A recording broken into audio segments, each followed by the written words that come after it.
I was making soup when my daughter-in-law struck my head with a ladle. "Who cooks like that, you incompetent?" shouted Dawn, as I felt the hot metal searing against my temple. My son, Robert, sitting in the living room, simply turned up the volume on the television, as if he hadn't heard, as if it didn't matter.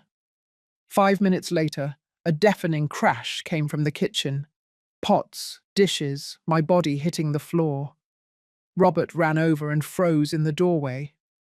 "Mom, what did you do?" he whispered, looking at me sprawled among the wreckage of my own dignity. But what neither of them knew in that moment was that I still had one last card hidden, a card that would change everything. My name is Helen. I am 71 years old, with hands calloused by decades of kneading bread for others, and a heart that until recently believed blindly in family loyalty. What a fool I was. How blind I had been. 6 months ago, I buried my husband, Henry. 50 years of marriage evaporated one April afternoon when his heart decided to give up while he was watering the geraniums in the backyard. I found him there, on his knees, the hose still dripping water onto his brown shoes. Since that day, my world became silence and yellowing photographs. I was left alone in a house that was too big, surrounded by memories that hurt to touch. Robert, my only son, insisted that I move in with him and his wife. "You can't be alone, Mum. At your age, it's dangerous." He sounded worried over the phone. I wanted to believe him. I needed to believe him. So I packed my life into 4 suitcases and left behind the house where I raised my son, where Henry and I used to dance in the kitchen on Sundays, where every corner held pieces of us. Robert's house was modern, with gleaming floors and furniture that looked straight out of a magazine. Dawn, my daughter-in-law, greeted me with a smile that didn't reach her eyes. "Welcome, Helen," she said, without calling me mother-in-law, without calling me mom. Just Helen, as if I were a stranger. From the very first day, I knew I had made a mistake, but it was too late to go back. I settled into the guest room, a small room at the end of the hall, with a window that overlooked a dark alley. I hung Henry's photographs on the wall, neatly arranged my grey dresses in the closet, and tried to make myself invisible. That was my new role, existing without being in the way. Mornings began early. I got up at 6 o'clock, brewed coffee, made breakfast, scrambled eggs, toast, freshly squeezed orange juice. Robert came down first, always in a hurry, always looking at his phone. "Thanks, Mom," he would mumble without looking up. Dawn appeared later, wrapped in a green silk robe, her hair perfectly styled, even at that hour. She sat at the table and scrutinized every detail of my work with critical eyes. "The coffee is watery," she would say, "or the eggs have too much salt." Never a thank you, never an acknowledgement. I just nodded, smiled, and tried again the next day. I wanted to be useful. I wanted to be needed. I wanted to believe I still had a place in my son's life. Days turned into weeks. I cleaned, cooked, did the laundry. I became a shadow moving through the house, picking up crumbs, folding towels, tidying spaces no one else saw. Dawn worked from home, always on important calls, always stressed. When something went wrong in her day, I was the easiest target. "Why did you leave this here?" she would yell at me, pointing to a cup I had forgotten on the side table. "You can't do anything right." Robert was present during these moments, but he never said a thing. He just looked the other way, as if it wasn't his problem, as if I wasn't his mother. There were nights when I stayed awake, listening to the wall clock tick every second. I wondered what I had done wrong. Where had I failed as a mother? Why did my son allow me to be treated this way? Tears fell silently onto my pillow, and I dried them before dawn because I couldn't show weakness. I couldn't give them a reason to get rid of me. But that afternoon, while I was preparing the vegetable soup that Robert loved so much as a boy, something broke.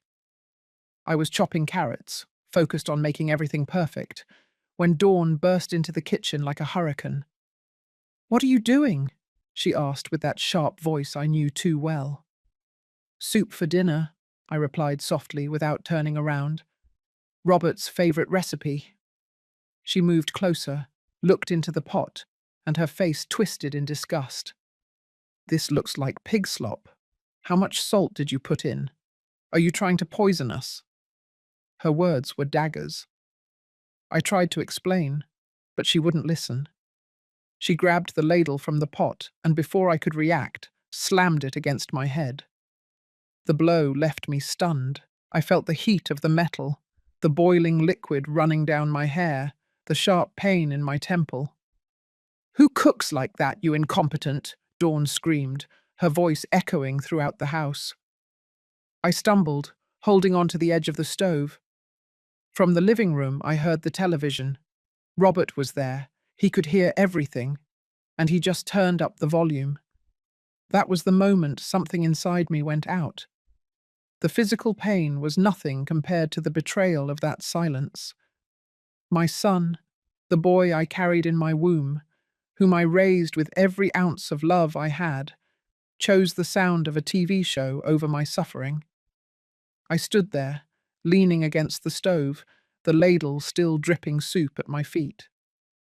Dawn looked at me with those eyes full of contempt, waiting for me to apologize, to kneel, to beg her forgiveness for existing. But I could only think of Robert, of how the television volume had increased just as she screamed, of how he knew exactly what was happening and chose not to see it. "You're pathetic," Dawn spat, crossing her arms. "Look at this mess. You can't even make a damn soup. I don't know why Robert insisted on bringing you here. You're a burden, a useless person just taking up space." Every word was a slap. I wanted to answer, to defend myself, but my voice was trapped somewhere deep in my throat.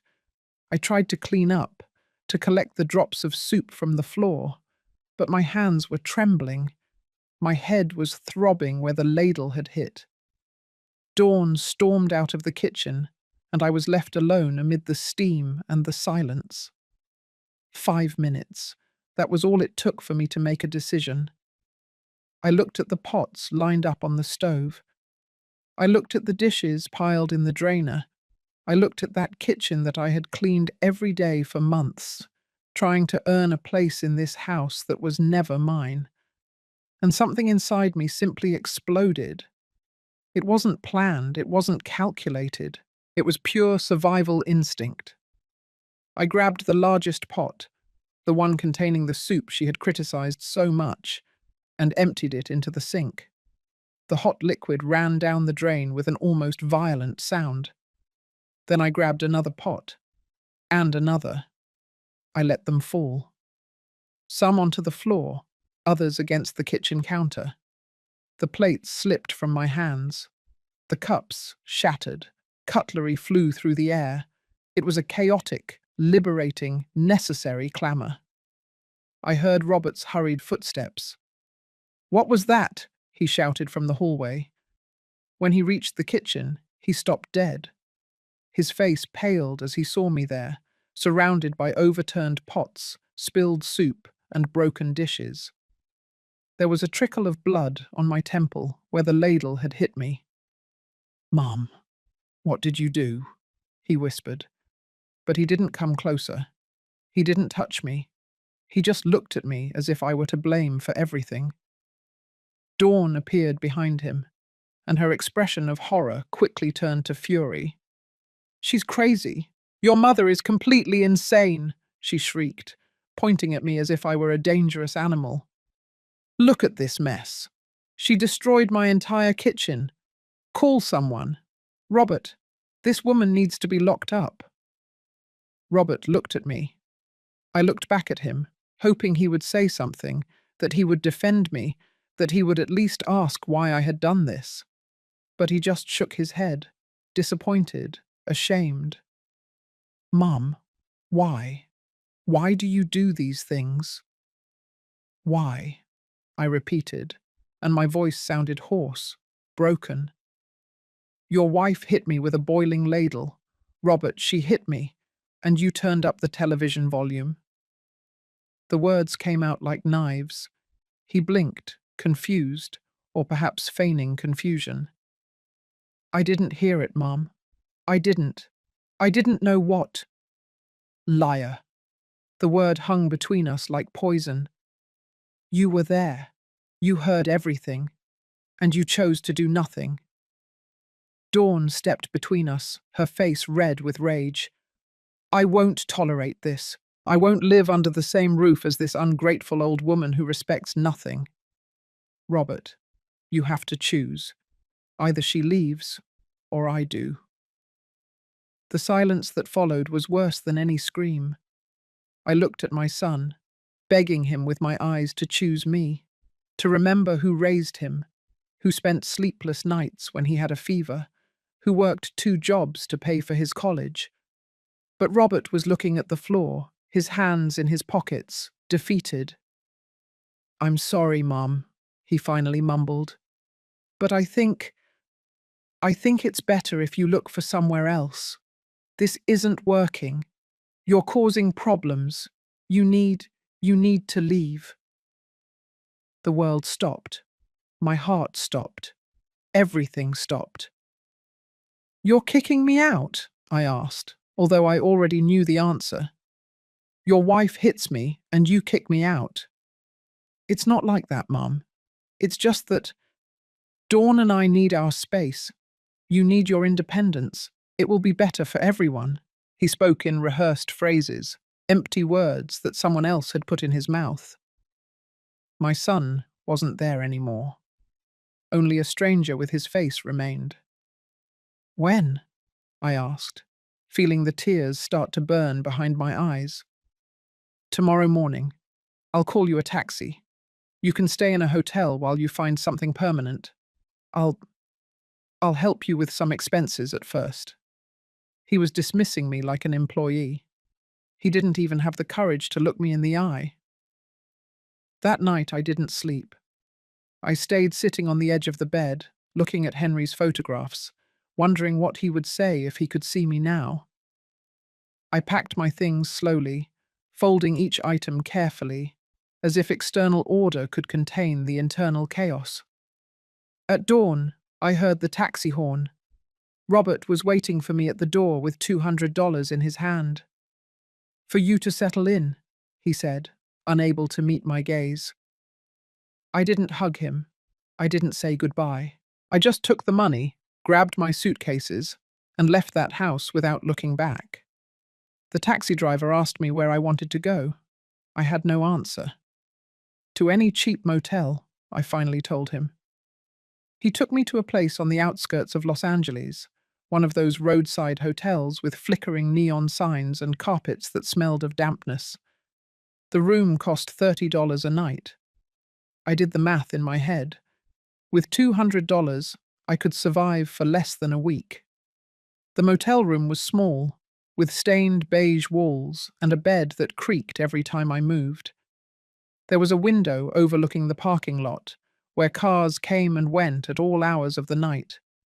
The neon light of the sign flickered every few seconds, bathing everything in a sickly reddish glow. I sat on that bed and for the first time in months, cried without restraint. They weren't silent tears. They were deep sobs that came from some dark place in my chest, years of accumulated pain, swallowed humiliations, unspoken words. I cried for Henry, who had left, leaving me alone in a world I no longer recognized. I cried for Robert, the child who once hugged me and called me his hero. I cried for myself, for the woman I had been, and who now didn't know who she was. When the tears dried, only the emptiness remained. I looked at myself in the bathroom mirror, under the cruel fluorescent light. A 71-year-old woman stared back at me. Deep wrinkles, swollen eyes, messy grey hair. There was a purple mark on my temple where the ladle had hit me. I touched the wound gently and felt how the physical pain was almost a relief compared to the other pain, the one without a name. The days began to blur. I stayed in the room all the time, watching television without really seeing it, eating the bare minimum. I only went out to buy something from the vending machine in the hallway: salty chips, instant coffee, granola bars. Once, the machine swallowed my last $2 without giving me anything in return. I stood there, watching the money disappear, and felt it was a perfect metaphor for my life. I sent messages to Robert. At first, I tried to be dignified. "Son, I need to talk to you." Nothing. Then I tried to be more direct. "Robert, I'm running out of money." Silence. Finally, I stopped trying. The messages were marked as read, but there was never a response. It was like shouting into a bottomless pit. A week later, the money ran out. The motel receptionist, a man in his 40s with a prominent belly and tired eyes, knocked on my door. "Ma'am, I need you to pay or vacate the room." His voice wasn't cruel, just professional, indifferent. I explained my situation, begged for one more day, but he just shook his head. "I'm sorry, ma'am. Those are the rules." I packed my suitcases again, 4 suitcases that now weighed like corpses. I dragged them through the parking lot under a scorching sun, not knowing where to go. I walked for hours. My feet hurt. My hands had blisters from carrying so much weight, but I kept going because stopping meant accepting that I had nowhere to go. I ended up in a park near downtown Los Angeles. There were metal benches under the trees, pigeons pecking at crumbs, children playing on the swings. I sat on a secluded bench and watched life continue as if I didn't exist. A woman passed with her young daughter. The girl looked at me curiously, but her mother pulled her hand and quickened her pace, as if poverty were contagious. That was my first night sleeping on the street.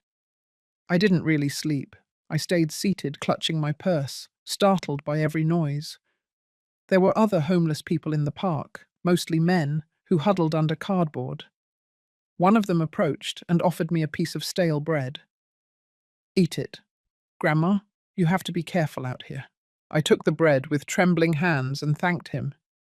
He nodded and walked away, dragging a bag full of cans. The days turned into a survival routine. I searched for food in the dumpsters behind restaurants. At first I was disgusted, I was ashamed, but hunger is stronger than pride. I found day-old bread, bruised fruits, leftovers that people had left on their plates. I ate hidden in alleys where no one could see me. There was a church a few blocks away that served soup on Tuesdays and Thursdays. I lined up with dozens of other people, all with broken stories written on their faces. A young volunteer served me the bowl with a compassionate smile that made me feel even smaller. "God bless you," she would say. I just nodded, unable to form words. Nights were the worst, cold, long, full of fear. I lay on the bench with my suitcases around me, using my sweater as a blanket. I heard distant sirens, occasional shouts, the constant hum of the city that never slept. I thought about Robert, lying in his comfortable bed, in his heated house, while I shivered under the stars. I wondered if he thought about me, if he cared, if he knew his mother was sleeping on the street. One morning, a police officer woke me with his flashlight. "Ma'am, you can't stay here. You have to move." I explained that I had nowhere to go. He sighed, tired of hearing stories like mine. "There's a shelter 6 blocks away. Go there." He gave me the address and left. I tried to go, but the shelter was full. "Come back early tomorrow," they told me. Always tomorrow. Always wait. Never now. 2 weeks passed like this. Or maybe 3. I lost count. The days blurred into a haze of exhaustion and hopelessness. My clothes were dirty, my hair greasy, my skin covered in grime. I had become one of those invisible people that everyone avoided looking at. A statistic, a shadow. But in the midst of all that suffering, something strange happened. I started to remember things I had forgotten. I remembered that before I married Henry, I wanted to study literature. I remembered that I once won a poetry contest in school. I remembered that there was a time when I had my own dreams before becoming a wife, a mother, a grandmother, a shadow. One afternoon, while searching through my suitcases for clean clothes, I found an envelope I didn't remember packing. It was old, yellowed, with my name written in Henry's unmistakable handwriting. My heart leaped. I opened it with trembling hands. Inside was a letter and several folded documents. The letter began with "My dearest Helen." I immediately recognized when he had written it. It was from 2 years ago, when Henry had been hospitalized with pneumonia. I thought it had just been a scare, but now I understood that he had faced his own mortality. "If you are reading this, it means I am no longer with you," the letter said. "Forgive me for not telling you everything while I was alive. I always wanted to shield you from the worries of money, of business, of legal complexities. But now I see it was a mistake to keep you in the dark." My eyes filled with tears as I read. Henry's voice resonated in every word. "For the last 30 years, I made investments, small at first, then larger. I bought properties when no one wanted them, in neighborhoods that later became valuable. I saved every extra cent. I did it all thinking about our future, about your security. I never told you because I didn't want you to worry, because I wanted to surprise you in our old age with the peace of mind of knowing you would be well taken care of." My breathing quickened. I unfolded the documents that accompanied the letter. They were deeds, property titles, investment certificates. My eyes scanned the papers, unable to believe what they were seeing. An apartment building downtown, another one in the northern area, company stocks, bank accounts with numbers that seemed impossible. My hands were trembling so much that the papers almost fell to the ground. I read each document once, twice, 3 times, trying to process the information. There were 13 properties in my name. 13. Entire buildings, apartments, commercial spaces, and one of those addresses was painfully familiar. Magnolia Street, number 452. It was the building where Robert and Dawn lived, the building where I had been kicked out, where I had been humiliated, hit, and discarded like trash, was mine. It had been mine all this time. I felt something churn in my stomach. It wasn't just surprise. It was a mixture of disbelief, pain, and something darker that was slowly beginning to grow. Henry's letter continued on the second page. "Contact the lawyer Roger Mendez. He has all the original documents and will help you with everything. His number is at the end of this letter. Helen, my love, never let anyone make you feel less than you are. You are a strong, capable, valuable woman. If someone treats you badly, remember that you have the power to defend yourself. I loved you every day of my life. Take care. Your Henry." I sat on that park bench, surrounded by my suitcases, holding the proof that I was not the destitute woman everyone saw passing by. I was the owner of an estate valued at millions of dollars. Millions. And I had been sleeping on the street, eating from the garbage, begging for crumbs. The irony was so brutal that I didn't know whether to laugh or cry. I did both. I laughed like a madwoman as tears streamed down my dirty cheeks. People passing by looked at me with pity or fear, moving away from the crazy old woman in the park. But I wasn't that woman anymore. Or maybe I still was, but now I knew something they didn't. I searched through my things until I found a payphone that still worked. I dialed the number for the lawyer, Roger Mendez, with trembling fingers. It rang 3 times before a professional voice answered. Mendez and Associates Law Firm, how may I help you? I need to speak with the lawyer, Roger Mendez. It's about Henry Salazar. My voice sounded hoarse, broken from weeks of barely using it. There was a pause. Who is speaking, please? I am Helen Salazar, Henry's widow. Another pause, longer this time. Mrs. Salazar, we have been trying to contact you for months. Where are you? Mr. Mendez urgently needs to see you. I gave them the park's address. They told me they would send a car in less than 30 minutes. I returned to my bench and waited, clutching those documents as if they were the only real thing in the world. Maybe they were. The car that arrived was black, elegant, with tinted windows. The driver got out and looked at me with a neutral, professional expression, as if picking up homeless women were part of his daily routine. Mrs. Salazar? I nodded. He loaded my suitcases into the trunk and opened the back door for me. The interior smelled of leather and expensive air freshener. I felt dirty, out of place, but I didn't care anymore. The law firm was in the financial district, in one of those glass buildings that reflected the sky. We went up in a silent elevator to the 15th floor. The receptionist looked me up and down, but didn't say anything. She just pointed down a hallway. Mr. Mendez is waiting for you in his office. Roger Mendez was a man in his 50s, with perfectly combed grey hair and thin-rimmed glasses.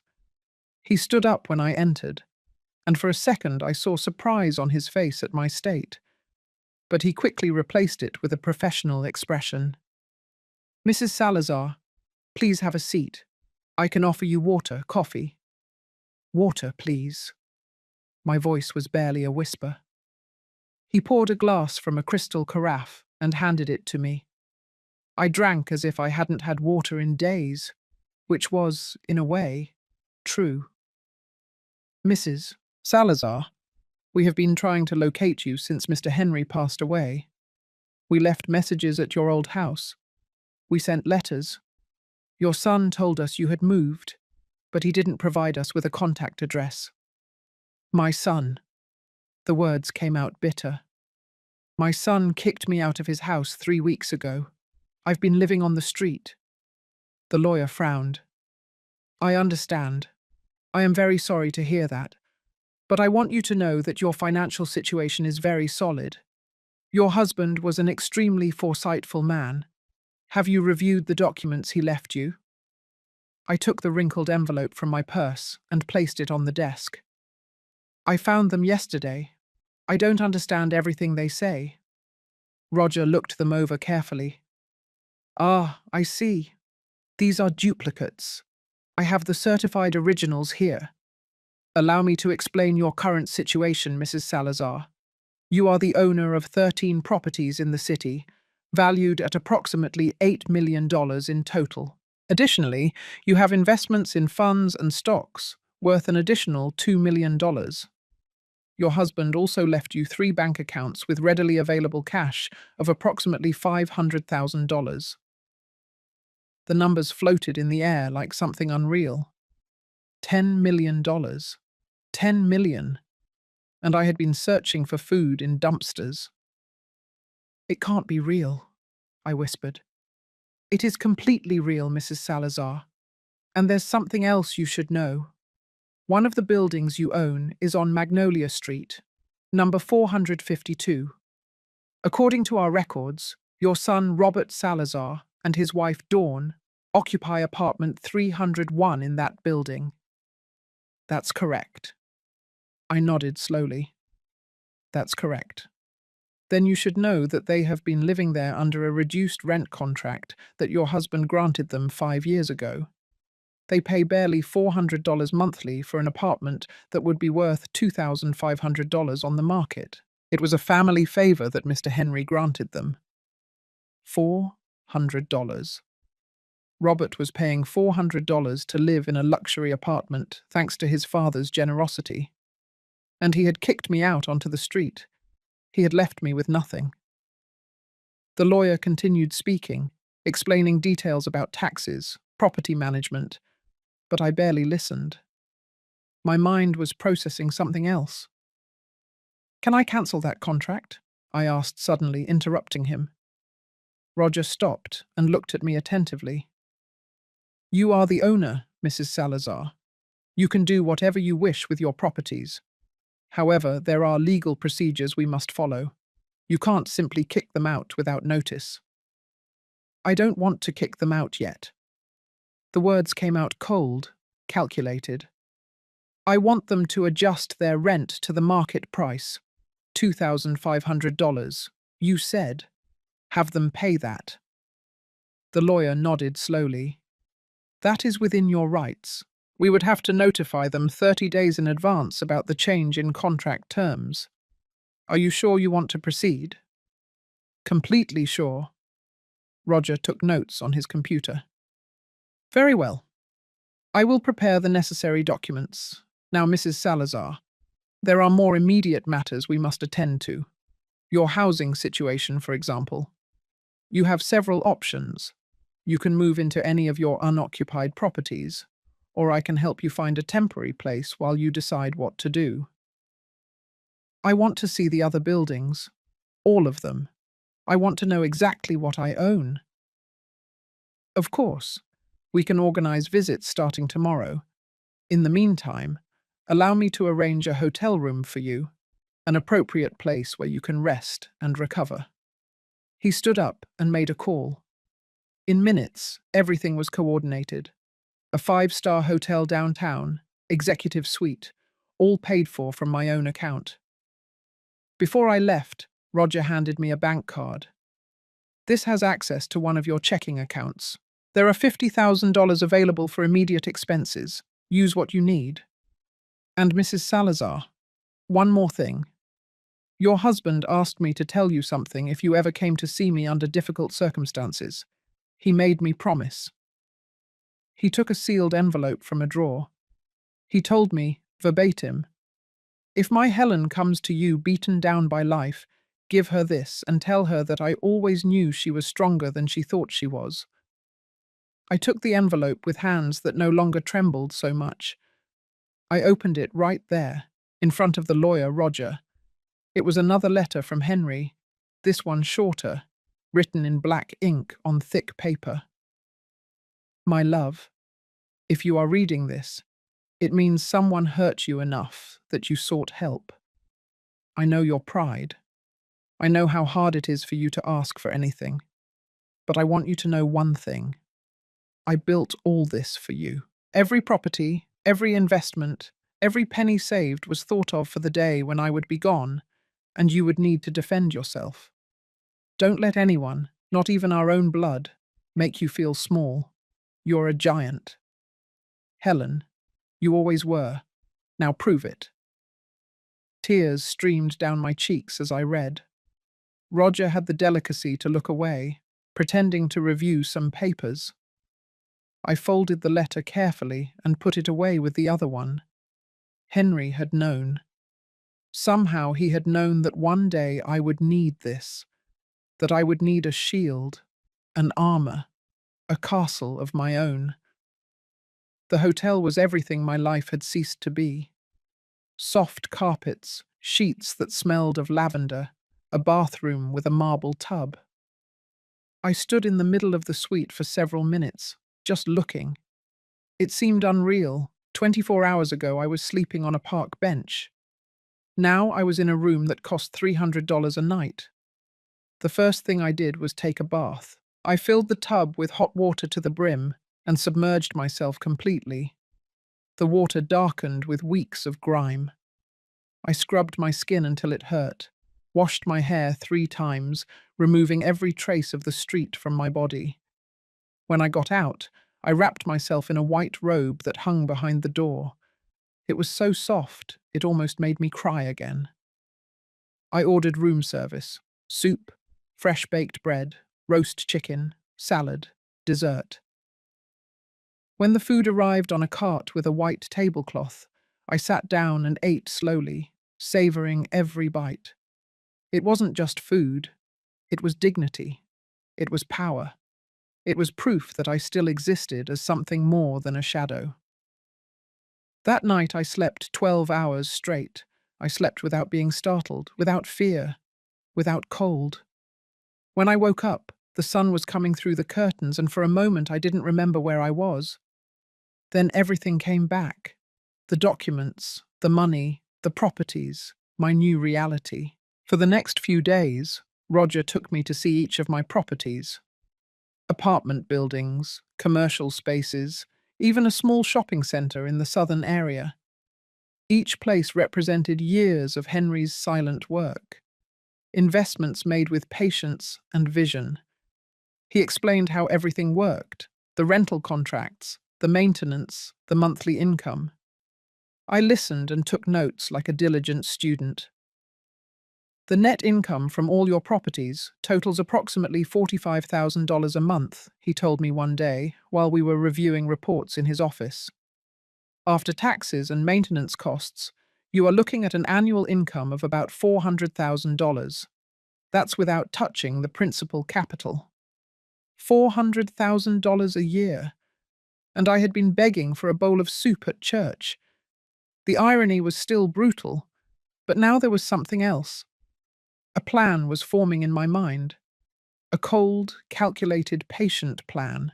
Roger, I need us to make some changes, I told him one afternoon, but I need them to be done discreetly, without anyone knowing that I'm the one behind it. He leaned back in his chair, intrigued. What kind of changes? First, the building on Magnolia Street. I want to raise my son's rent to the market price, as we discussed. But I also want you to review all the other contracts in that building. If there are other special arrangements, reduced prices, favors being granted, I want everything to return to normal rates. Everyone. Everyone. I want that building to operate as a real business, not a charity organization. Roger nodded and took notes. It can be done. Anything else? I want to buy new clothes. I want to change my appearance. And I want a business name, something I can use to sign documents, to appear in contracts. I don't want anyone to know that Helen Salazar is the owner of all this. We can create a legal entity, an LLC. We choose a name, and all documents are signed under that name. You will be the hidden beneficiary. It's perfectly legal and very common in the real estate sector. Perfect. Call it Mendoza Enterprises. Over the next 2 weeks, I transformed. I went to beauty salons where my hair was cut and dyed, covering the grey with an elegant brown. I went to boutiques where attentive staff helped me choose clothes that fit me well, that made me look like the woman of resources I now was. Pearl grey dresses, earth-toned pantsuits, dark green silk blouses. Nothing flashy, everything classy. I bought new glasses with modern frames. I got a manicure. I learned to use a little makeup to cover the deepest wrinkles. I wasn't becoming someone else. I was finding the Helen who had been buried under years of silent service. Roger taught me to review financial reports, to understand bank statements, to make business decisions. I learned quickly, discovering a part of me that had never had a chance to develop. I had spent 50 years cooking and cleaning, but my mind was still sharp, capable, hungry for knowledge. You have a talent for this, Roger told me one day.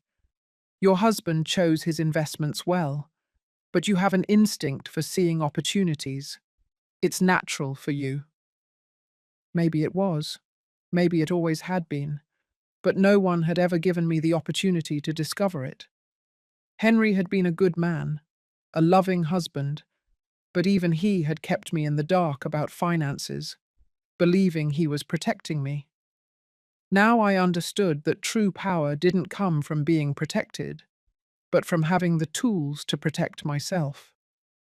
The rent increase notices were sent to all tenants in the Magnolia Street building, signed by Mendoza Enterprises, legally represented by the Mendez and Associates law firm. The increases were justified, within legal limits, but they were significant, especially for those who had been paying reduced rates for years. Roger kept me informed of the reactions. Some tenants called furiously, others tried to negotiate. There's one apartment in particular that has called 7 times, he told me one afternoon. Apartment 301, a Robert Salazar.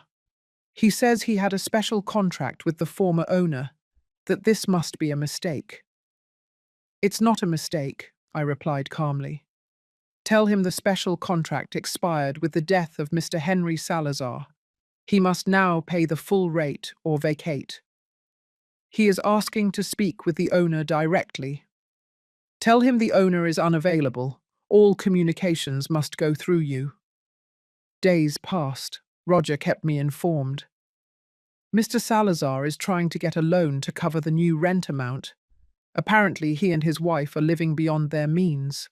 They have credit card debt, a financed car. The rent increase is putting significant pressure on their finances. Good. The word came out cold, without emotion. I didn't feel satisfaction exactly, but I didn't feel guilt either. I was watching the natural consequences of the decisions Robert had made. He had chosen a wife who spent more than they earned. He had chosen to live in luxury that he could only afford, thanks to his father's generosity. He had chosen to kick his mother out onto the street. Now he was seeing the price of those choices. But I wasn't finished. There were other strings to pull, other levers to move. Dawn worked as an independent consultant from home. I did a little investigating using resources Roger provided me. I discovered that one of her main clients rented space in another one of my properties at the South Commercial Plaza. Roger, this client who rents Unit 203 at the South Plaza, how much do they pay? He checked his files. $2,200 a month.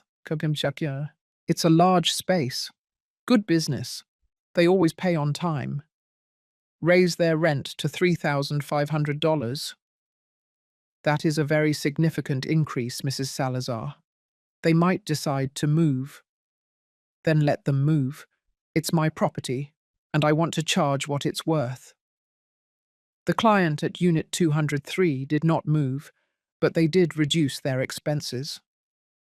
One of the first things they cut was contracts with external consultants, including Dawn. Roger informed me almost casually during one of our weekly meetings. By the way, it seems your strategy is having side effects. The business at the South Plaza cancelled several vendor contracts.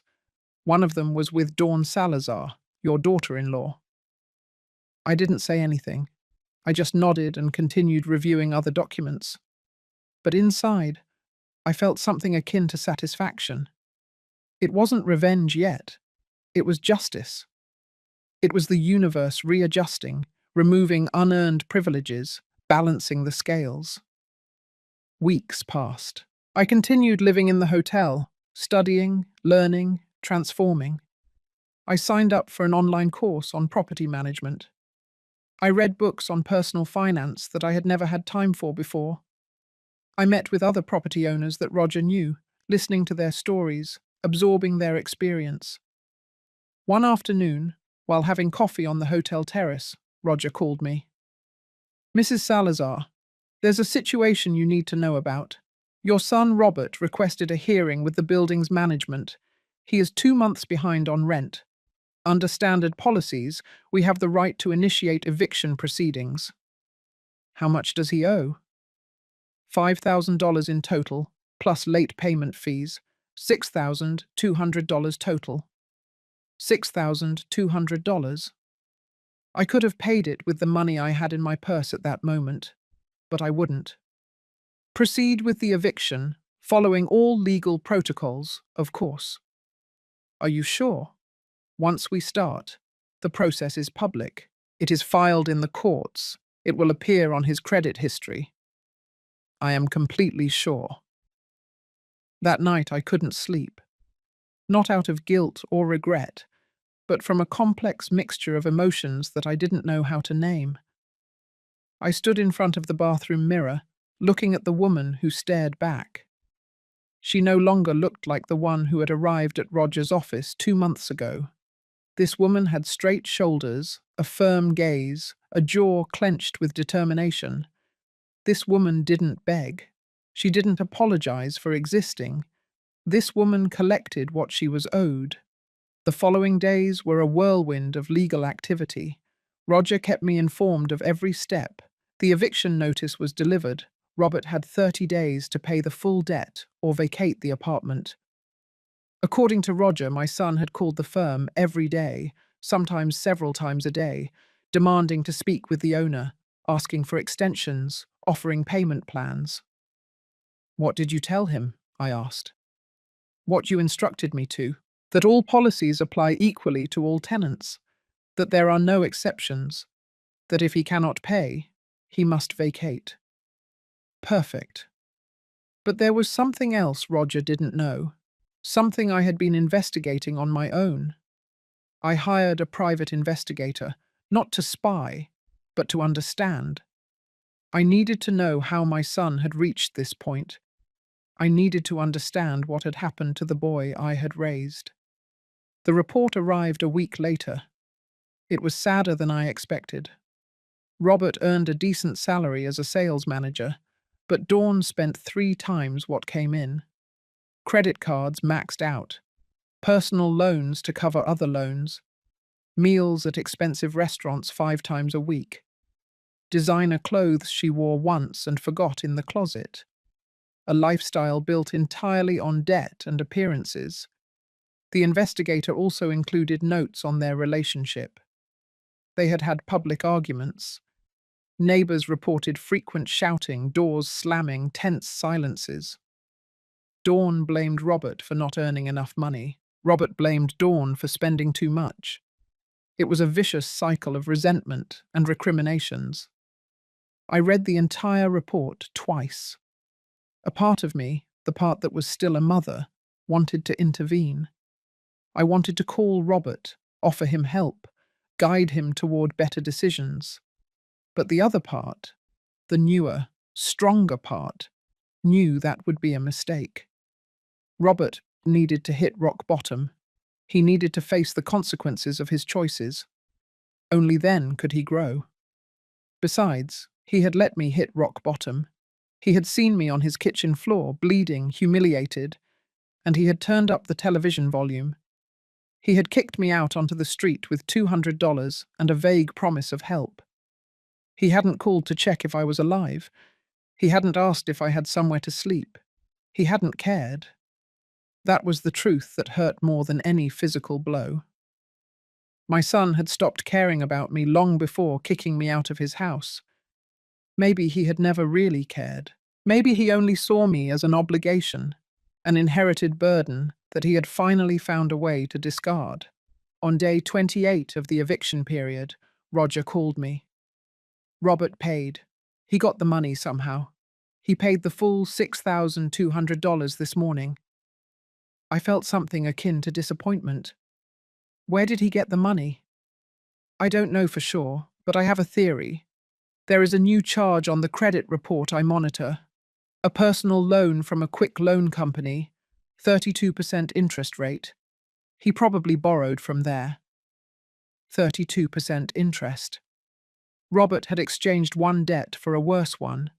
He had bought time, but he hadn't solved anything. I understand. Keep monitoring. Let me know of any changes. 2 weeks later, the next rent payment was due. Or rather, it didn't arrive. Robert was late again. This time, I didn't wait. Start the eviction process immediately, I told Roger. No additional warnings. We apply the rules to the letter. While all this was happening in the legal and financial world, I continued with my personal transformation. I signed up for yoga classes in the mornings, not because I needed exercise, although that helped too, but because I needed to learn to be silent with myself, to breathe, to exist without the constant noise of serving others. I also started writing. I bought a brown leather notebook and an elegant pen, and I wrote every night before bed. Not a diary exactly, but reflections, thoughts about who I had been, who I was now, who I wanted to be. I wrote about Henry, about our years together, about the things I never told him. I wrote about Robert, about motherhood, about how love is sometimes not enough. One afternoon, while writing on the hotel terrace, an elderly woman sat at the table next to mine. She must have been 80 years old, maybe more, with perfectly styled white hair and penetrating blue eyes. "Excuse me for bothering you," she said softly, "but I've seen you here several times, always writing, always alone, and you remind me of myself some years ago." I smiled politely, expecting it to be a preamble to selling me something or preaching to me, but she just continued. "I also went through a late transformation in my life. After my husband died, I discovered I didn't know who I was without him. I had been a wife, a mother, a grandmother, but never just myself, so I had to learn it. Is that your case too?" Her words struck me with uncomfortable precision. "Something like that," I admitted. "The hard part isn't discovering who you are," she said, looking toward the horizon. "The hard part is giving yourself permission to be it, especially when the person you discover is not who others expect you to be." She looked directly at me. "But it's worth it. Completely worth it." She stood up, patted me on the shoulder, and left. I never knew her name. I never saw her again, but her words stayed with me, resonating somewhere deep. She was right. The hard part wasn't discovering who Helen was without Henry, without Robert, without the role of the self-sacrificing mother. The hard part was giving myself permission to be that person, a person who collected what she was owed, a person who didn't automatically forgive, a person who set boundaries and made them be respected. The eviction process advanced relentlessly. Roger sent me updates every 2 days. Robert had hired a cheap lawyer who tried to find technicalities to delay the inevitable. They argued that the rent increase had been excessive, that certain protocols hadn't been followed, that they deserved more time. But Roger had done everything to the letter. Every document was in order.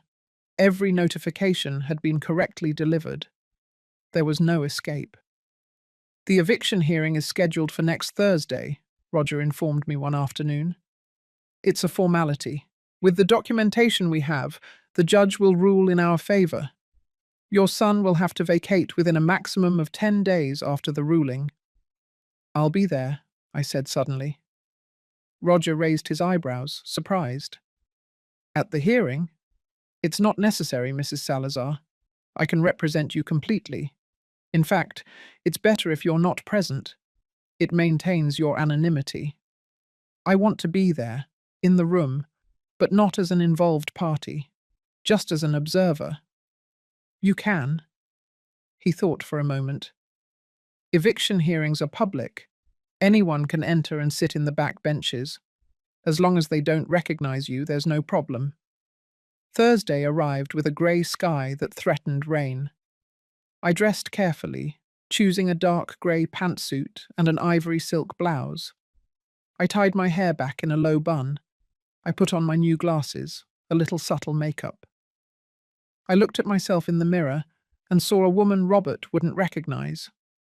I was no longer the stooped mother cooking soup in his kitchen. I was someone else, someone stronger.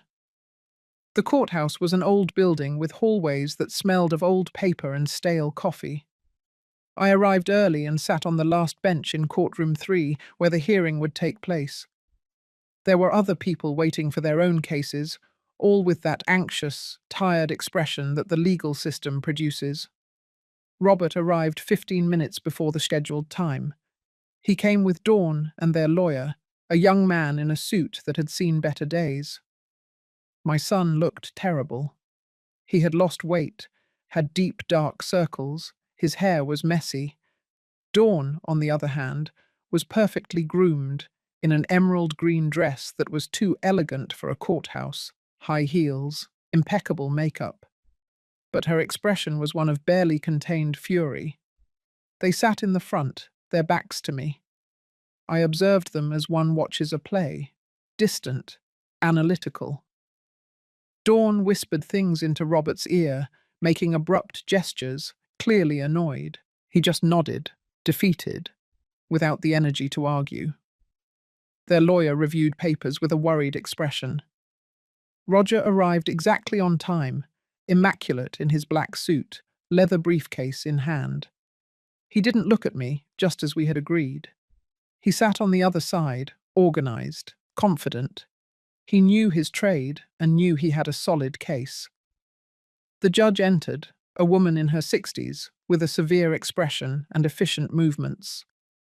Case number 3478, Mendoza Enterprises versus Robert Salazar, the clerk announced. Robert's lawyer stood up first.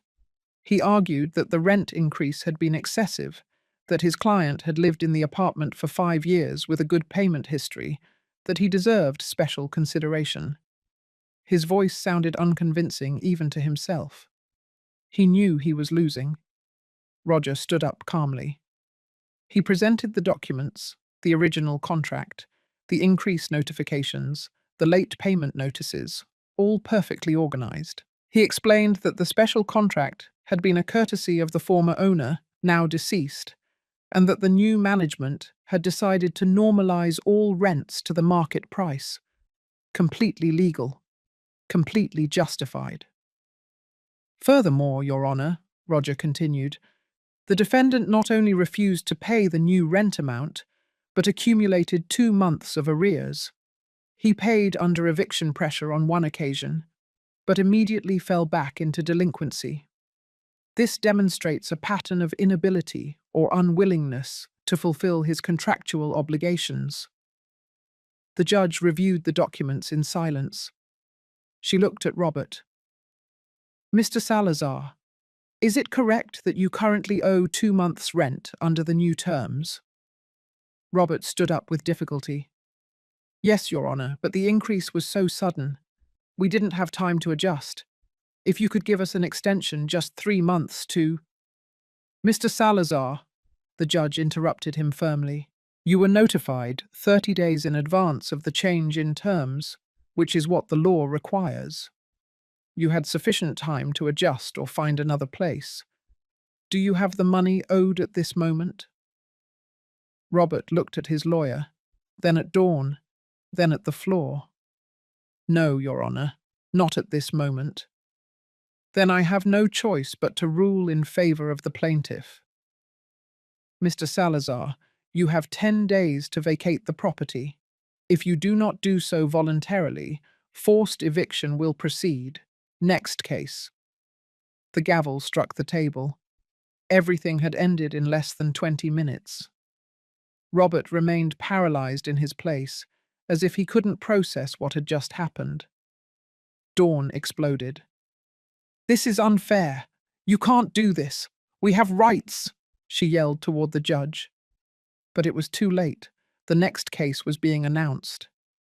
Their lawyer took her arm, trying to get her out of the courtroom before she was charged with contempt.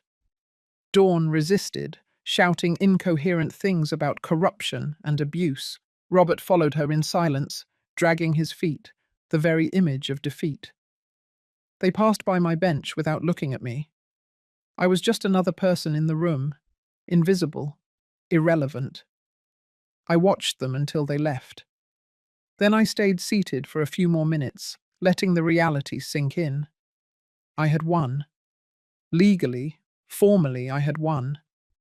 But I didn't feel the euphoria I expected. Just a kind of emptiness, like after a storm. I left the courthouse through a side door.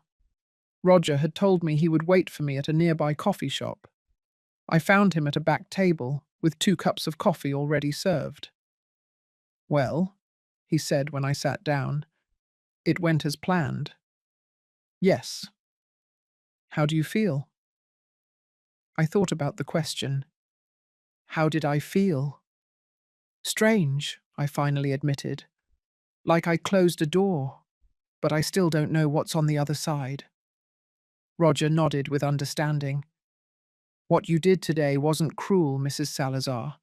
It was just fair. Your son made decisions that led him here. You simply let him face the natural consequences of those decisions. I know. Rationally, I know, but that never changes. Not even when they change. We drank coffee in silence. Roger didn't push me to talk more. He was good at that, at knowing when silence was more useful than words. After a while, he took a folder from his briefcase. I have to show you something.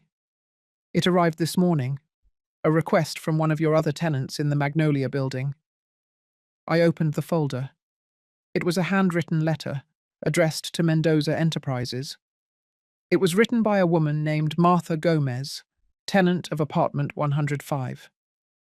She explained that she was a single mother with 2 children, who worked as a nurse on the night shift, and had always paid her rent on time.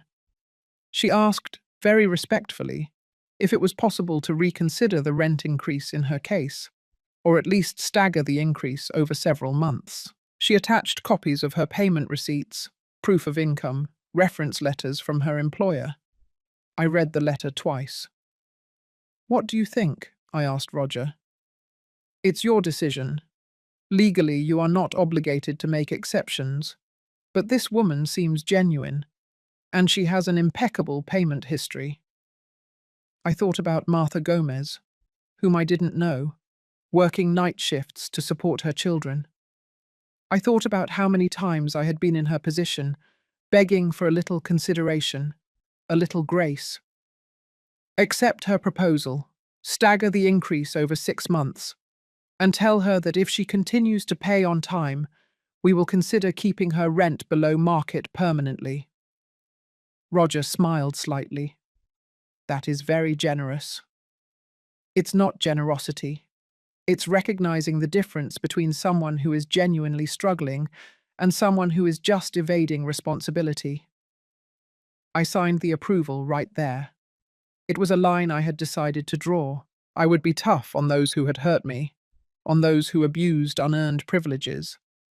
But I wouldn't become the type of person who ignores real suffering. I wouldn't become Dawn. The following days were tense. Roger informed me of Robert's desperate attempts to reverse the decision. He had appealed the ruling, which would only delay things by 1 more week. He had tried to get additional loans, but his credit was already ruined. He had placed ads selling furniture, electronics, anything of value. The appeal was rejected in 3 days. The appeals judge didn't even require a hearing, just reviewed the documents and confirmed the original ruling. Robert now had less than a week to vacate. According to the private investigator who was still monitoring the situation, my son and Dawn had begun packing, but the arguments between them had intensified dramatically. Neighbors report shouting every night, the investigator informed me by phone. Yesterday, Mrs. Dawn left the building with 2 suitcases and took a taxi. She hasn't returned. Apparently she's staying with a friend. And Robert? He's still there, alone, packing. One of the neighbors says they saw him crying in the hallway last night while carrying boxes to the elevator. The image hurt more than I expected. My son, alone, crying while packing the remnants of his life. But I didn't call. I didn't intervene. This had to happen. He needed this breaking point. 2 days before the eviction deadline, Roger received an unexpected call. It was Robert, he told me when we met that afternoon. He wants to speak with the building owner. He says he has something important to say. He's begging for a meeting. What did you tell him? That I would relay the message. He wants to see you. The question hung in the air between us. Did I want to see my son? Did I want to hear what he had to say? A part of me, the part that never stopped being a mother, screamed it yes. But the other part, the wiser part, had doubts. Do you know what he wants to say? No. only that it's important, that he needs to explain something. I thought for a long minute. Tell him I will agree to see him, but not as his mother, as the representative of Mendoza Enterprises, and it has to be in a neutral place, in your office, tomorrow at 3 o'clock in the afternoon. Roger nodded. Does he want me to be present? No, I have to do this alone. That night I didn't sleep. I mentally practiced what I would say, how I would react. I stood in front of the mirror and rehearsed maintaining my expression neutral, firm, without betraying emotion. I had to be strong. I couldn't allow Robert to see the mother desperate for his love. He had to see the businesswoman I now was. At 2:30 the next afternoon, I arrived at the law firm. Roger had let me use his private office. I sat behind the desk, in the black leather chair, with the case documents in front of me. I was dressed impeccably. Charcoal grey pantsuit, cream-coloured blouse, hair perfectly styled, subtle but definitive makeup. I didn't look like Helen. I looked like Mrs. Mendoza. At exactly 3 o'clock, I heard voices in the reception area. My heart started beating faster. The door opened, and Robert entered alone. He stopped dead when he saw me. For an infinite moment, we looked at each other in silence. I saw his brain processing what his eyes were seeing. Confusion first, then disbelief. Finally, absolute shock. Mum? He whispered, as if he were seeing a ghost. Sit down, Robert. My voice came out cold, controlled. It wasn't the voice of a mother. It was the voice of an owner. He stumbled toward the chair in front of the desk, unable to take his eyes off me. No, I don't understand. What are you doing here? Why are you dressed like this? Where have you been? I looked for you. Mum, I called you. I sent you messages. Lies.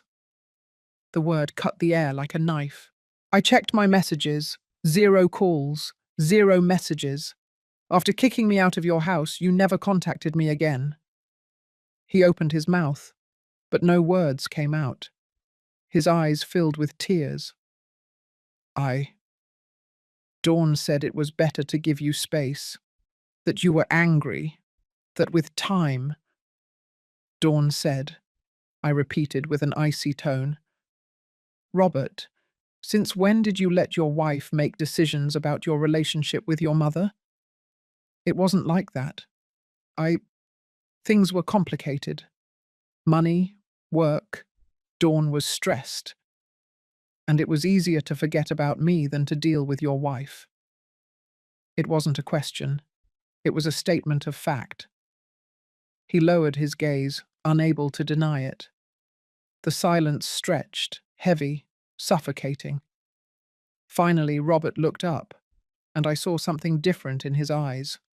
A question forming. Mum, what are you doing here, in this office, dressed like this? Why did the lawyer let you use his office? I took a deep breath. This was the moment. I'm not using his office, Robert. He lent it to me because I am his client. I am Mendoza Enterprises. The colour drained from his face. What? The building where you live? The other 12 buildings in this city? The investments? The money? It's all mine. Your father left it to me. It was always mine.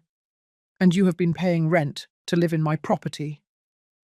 Robert stood up so fast that the chair almost fell over. No, that's not. Dad never mentioned. Why didn't you say anything? Why would I have said anything? My voice rose slightly, allowing a little of the contained anger to surface. So you and Dawn could treat me like your landlady in addition to your maid? So you could ask for more favours, more discounts, more special considerations? We didn't know, he shouted. If we had known that you… What?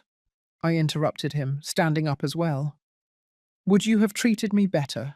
Would you have respected me more? Robert, respect shouldn't depend on how much money someone has. I was your mother. That should have been enough. He fell back into the chair, his head in his hands. His shoulders trembled. He was crying. I'm sorry. I'm so sorry. Mum, I... I was a coward.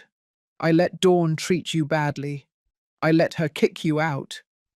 I turned up the television volume when she was hurting you because I didn't want to confront her, because it was easier to sacrifice you than risk my marriage. The words I had waited months to hear had finally come out of his mouth, but I didn't feel the satisfaction I expected. I only felt tired. And now, Robert, do you only feel sorry because you discovered I have money? Because I own the building where you live? Would you have come to apologize if you still thought I was a poor old woman with no resources? He looked up, his face soaked with tears. I don't know, he admitted with a broken voice. I don't know, Mom, and that's the worst part. I don't know what kind of person I became. I don't recognize the man who did those things, who left his mother on the street, who chose comfort over decency. At least he was honest. That was something. I sat down again, calmer. Your marriage is falling apart, isn't it? He nodded miserably. Dawn left 3 days ago. She says she won't stay with a loser who can't even pay the rent. She says she deserves better, that all this is my fault. And what do you think? I think she's right. I think I am a loser. I lost my job 2 weeks ago. I was fired for being constantly late, for being distracted, for the stress. I have debts of over $40,000. My credit is ruined. And in 2 days, I'm going to be homeless. It's ironic, isn't it? I left you homeless, and now I'm in the same situation. It's not ironic, I said softly. It's karma. He looked at me with red, swollen eyes. Have you come to watch me suffer? Is that what you wanted? Revenge. The question stopped me. Was that what I wanted? I had spent weeks moving pieces, pulling strings, applying pressure. I had watched my son fall apart, piece by piece. And now that he was here, in front of me, completely broken, did I feel satisfied? No, I finally said, surprised by my own answer. I didn't want revenge. I wanted justice. I wanted you to understand what it feels like to be discarded, ignored, treated as if you're worth nothing. I wanted you to hit rock bottom so you could start rebuilding yourself correctly. And did I achieve it? He asked with a voice barely audible. I hit rock bottom. What do you think? He thought for a long moment. I think so. I think I can't fall any lower than I am now. No job, no wife, no money, no home, no dignity. Without you. The last 2 words came out as a torn whisper. I remained silent, letting his words float between us. Robert had reached the bottom. I could see it in his eyes, in the way his shoulders slumped, in how his hands trembled on his knees. This was the moment I had been waiting for, the moment my son finally understood the weight of his actions. Do you know what the worst part of it all was, Robert?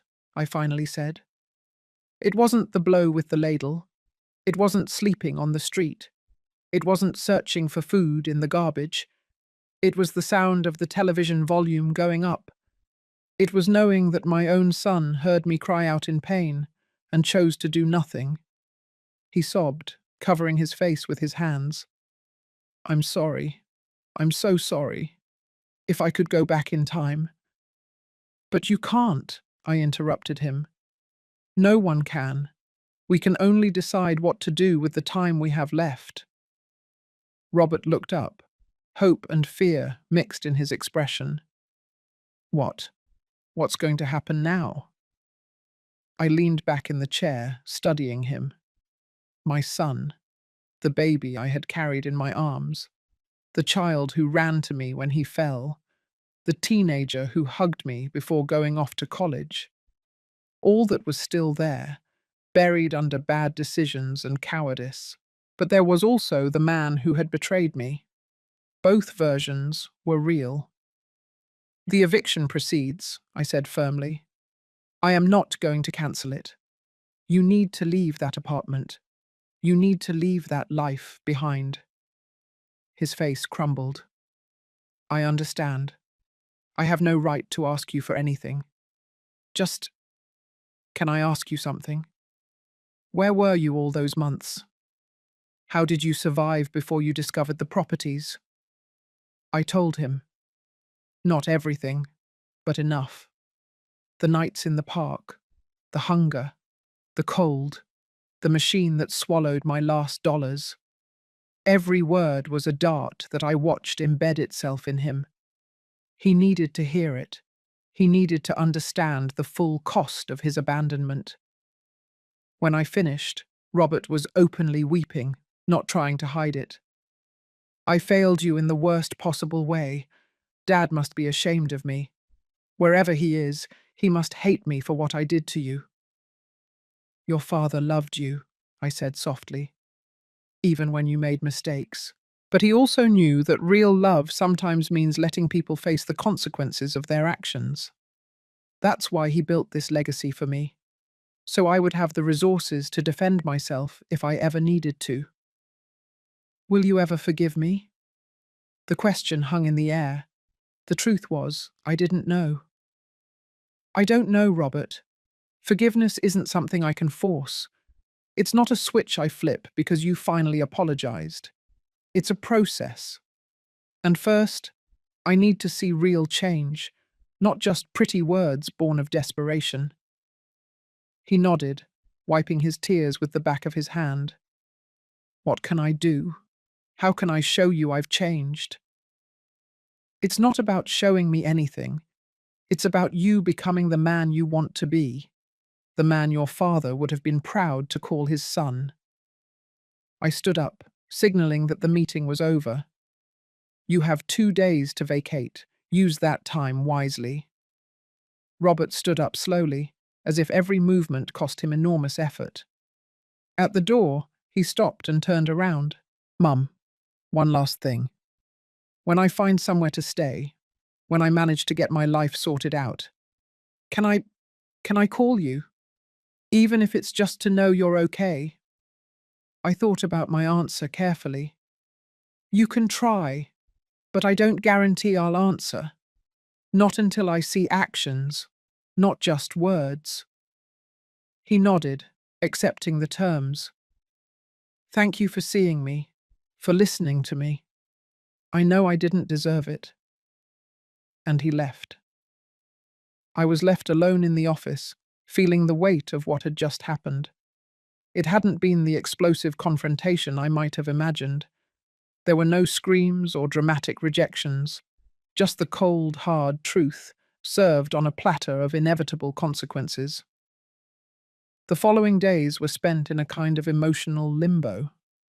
Roger informed me that Robert had vacated the apartment one day before the deadline. He had left the place clean, the keys correctly handed over. According to the building doorman, he had left in a taxi with only 3 suitcases and an expression of total defeat. Do you know where he went? I asked, hating myself for asking. No, Mum. He didn't say. A part of me wanted to investigate, find out where he was, make sure he at least had a roof over his head. But I held back. Robert was an adult. He needed to sort this out himself. I couldn't keep rescuing him. Dawn, for her part, had completely disappeared. According to my sources, she had moved back in with her parents in another city, blaming Robert for everything. She had posted things on social media about weak men and wasted time, but never mentioned her own role in the disaster. Typical. With the apartment vacant, I decided to make changes. I hired a designer, and we completely renovated the space. New floors, fresh paint, modern appliances. Apartment 301 became the jewel of the building. I rented it in less than a week to a young professional for $3,000 a month. But the building wasn't the only thing that needed renovation. I did too. I decided it was time to leave the hotel and create a real home. I chose one of my properties, a small house in a quiet neighborhood with a garden that faced south. It had 2 bedrooms, a kitchen with large windows, and a wooden deck perfect for mornings. I spent weeks decorating it. I didn't hire designers this time. I wanted to do it myself. I chose simple but elegant furniture. I hung Henry's photographs in the living room, but I also left space for new memories. I planted roses in the garden, tomatoes in pots, aromatic herbs next to the kitchen window. I enrolled in painting classes at a nearby community center. It turned out I wasn't terrible. My first attempts were disastrous, blobs of color without shape or meaning. But over time, I started creating things I liked. Simple landscapes, still lifes, self-portraits that captured who I was becoming. I also started volunteering at the shelter I had tried to visit that terrible night when I had nowhere to go. I served food twice a week. I listened to the stories of other homeless people, understanding that each one had their own path to despair. I donated generously, but I also gave something more valuable: my time and my empathy. One afternoon, while serving soup, I recognized someone. It was the man who had offered me bread that night in the park. He looked cleaner now, more hopeful. "Grandma," he said, surprised. "Is that you? You look different." "I am," I replied, smiling. I found myself. 3 months passed without news of Robert. He didn't call. He didn't write. Part of me was relieved. Another part felt his absence like a wound that wouldn't close. But I kept going. I continued building my life, discovering who Helen was beyond being a mother, a wife, a shadow. Then, one Saturday morning, while watering the roses, my phone rang. Unknown number. I hesitated before answering. "Hello?" "Mum." Robert's voice, but different, firmer. "It's me. I know you said you might not answer, but I needed to try." My heart beat faster. "Where are you?" "In a small apartment across town. Nothing fancy. Just a studio. But it's mine. I pay for it with my new job. I'm working in a warehouse, night shift. It's not glamorous, but it's honest. I'm paying off my debts, little by little." I felt something loosen in my chest. "I'm glad to hear that." "Mum, I'm not calling to ask for anything. I just wanted you to know that I'm trying. I'm going to therapy. Every week. I'm working on understanding why I made the decisions I did. Why I let Dawn turn me into someone I don't recognize." "That's good, Robert. Really good." There was a pause. "Do you think someday could we maybe get a cup of coffee? It doesn't have to be soon. Whenever you're ready. If you're ever ready." I looked at the roses I had planted, now blooming in coral and yellow tones.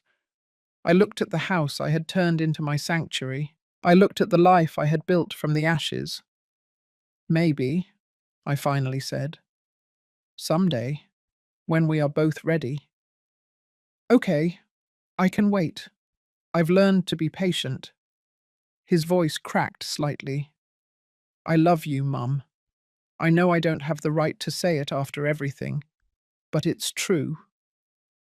"I know," I whispered, and I hung up. I sat on the deck with a cup of tea, letting the morning sun warm my face. I hadn't completely forgiven Robert. Maybe I never would entirely. But there was something more important than forgiveness. I had found peace. I had found my strength. I had found my voice. I took out my notebook and wrote. I learned to forgive myself for waiting so long to defend myself. I learned that self-love is not selfishness. It is survival. It is dignity. It is the foundation upon which everything else is built. The wind rustled the leaves on the trees. A bird sang somewhere nearby. And I, Helen Salazar, 71 years old, owner of 13 buildings, survivor of betrayal and abandonment, a woman reborn from her own ashes, simply existed. Whole. Free. Mine.